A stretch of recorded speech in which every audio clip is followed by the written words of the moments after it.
Hey there, Hushpup here, back with another video. It's been a very long time since I did the last one.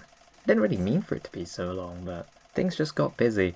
But in that time, we actually managed to finally do something that's been in the works for a long time.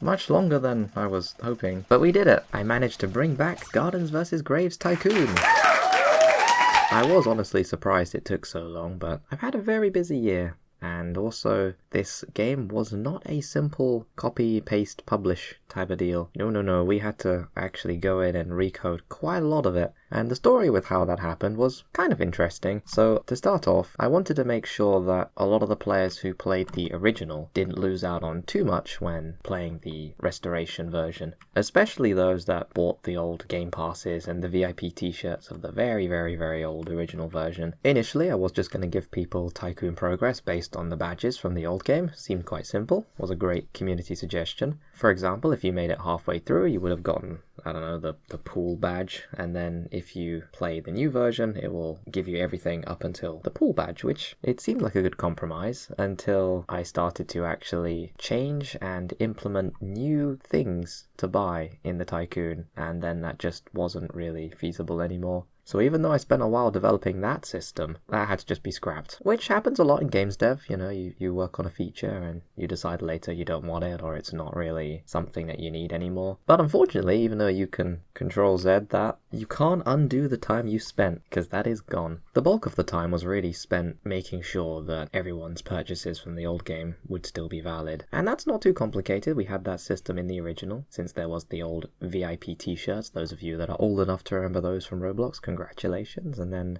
later on, game passes were released, so the first version of the Tycoon did support both systems.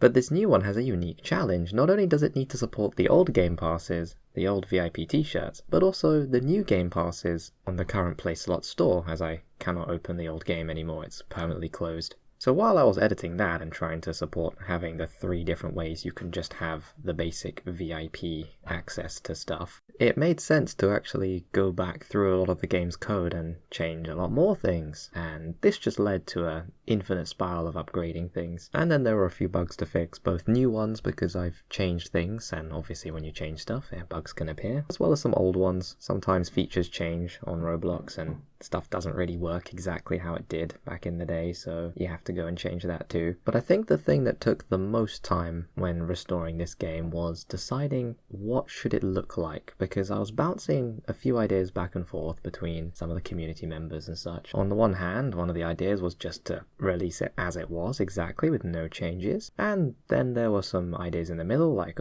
replace some of the characters with the newer versions of them, or the Battlegrounds versions, and then there was the more interesting idea at the time, which was to sort of do a complete remaster of the game and add new features, new gameplay stuff. And while that was really cool, and I will probably still do some of those ideas as a new game in the future, the time it would take to change it probably wasn't worth it for such an old game, as well as the fact that most people wanted it to be re-released to play the original. They don't want to have a completely different thing released in its place. So in the end, the upgrades were kept quite simple, and a lot of the work that was done into rebuilding a lot of stuff was just saved for another time. But I'm super happy with the changes. It's nice that the inside of the house is not just completely empty anymore. That was kind of funny how it was for all those years, and that a lot of the Battlegrounds cast have made their way onto the lawn. Makes it feel a lot more connected rather than separate to the other Gardens vs Graves games. And also we don't have to worry about performance in the same way. Like, new Roblox runs a lot better than the original, can have a lot more models on the map now, and it doesn't seem to lag things, so I didn't have to worry about only having one of each character in areas. Like in the original version, some of the areas were actually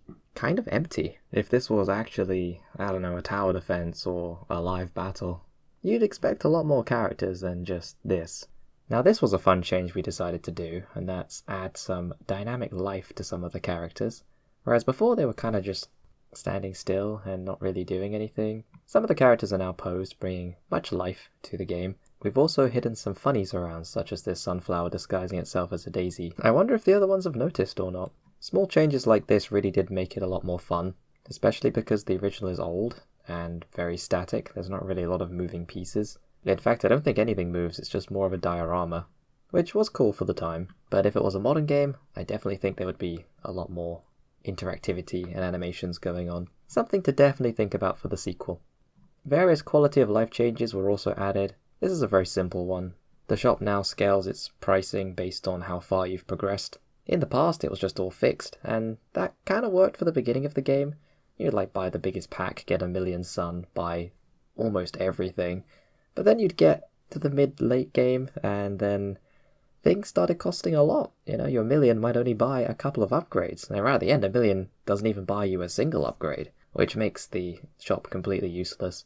I mean, not many people buy currency anyway, but for those that do, for the rare 2 people that probably do that, it made sense to scale all of the currency prices with your progress. So now, as you can see, if you're in the earlier areas, it's a lot less balanced towards where you are, and then towards the end you get a lot more. Aside from that, the recode allowed us to also add new buttons, and these are so much nicer than the original. Since the original were like the old style tycoons that everyone did, where they put a humanoid in there and it would just display their name above, but this just looked like an eyesore all the time when walking around. So now they have all nice little text labels, and it's all clear and easy to see things. Such a great change. Up at the top, we're also making use of Top Bar Plus, so we can have the currency displayed up there at all times. Means that the leaderboard can be a lot smaller, only displaying the sun, because honestly you don't really need to see if other players have gotten their taco or not to unlock those areas. And even the simple change like these conveyor belts allow people just to get around and see each other a lot more easily, as the map is pretty big and you don't re-unlock the mobility stuff till later, so it's quite nice to be able to get around. While recording this, I noticed a very strange bug that wasn't there before, or I only just noticed it recently. Sometimes this happens with meshes, but I think one of the meshes I was using has been either deleted or changed, so now all of these pieces are now rings. They were not supposed to be rings, they were just stretched spheres, but now they're this. Very weird. I guess I have to fix that now too.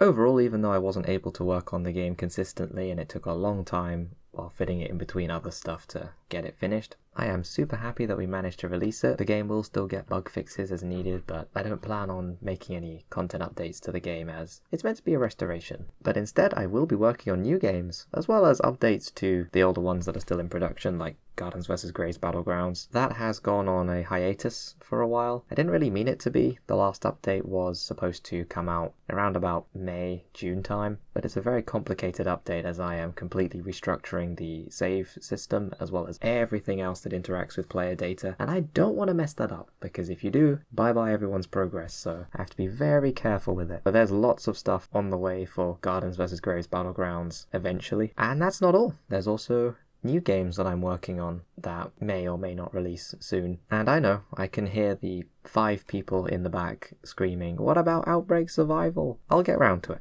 eventually, because it looks like this, and that kind of sucks. I don't know what Roblox did to the lighting, and apparently, what did it say? The compatibility mode of lighting is gone? Alright, why did they do that? Who knows? I've got to fix that though, because it looks garbage. I also want to get a bit better at using my YouTube channel, because making videos based on what I'm making can be fun, and it would be nice to show more of what's being done, instead of just months of silence and then here's something, and then I disappear. For the Silly Fest update this year, there was meant to be a video, because it was kind of crazy, the stuff that was put into Gardens vs. Graves Battlegrounds, and it would have been nice to do that. And the funny thing is, it's not the first year I've said that. I was going to do that last year as well. So now I have 2 years worth of Silly Fest footage that I didn't end up using, and that's very sad. The third time's the charm, right? Like, I'll get it next year, I'm sure. And if by some long shot you're still here and you are not interested in the game's development stuff, I do want to do some other types of videos. I'm not really sure what I will do, to be honest, since it has always been a mixed channel. It's just Hoshpop, me,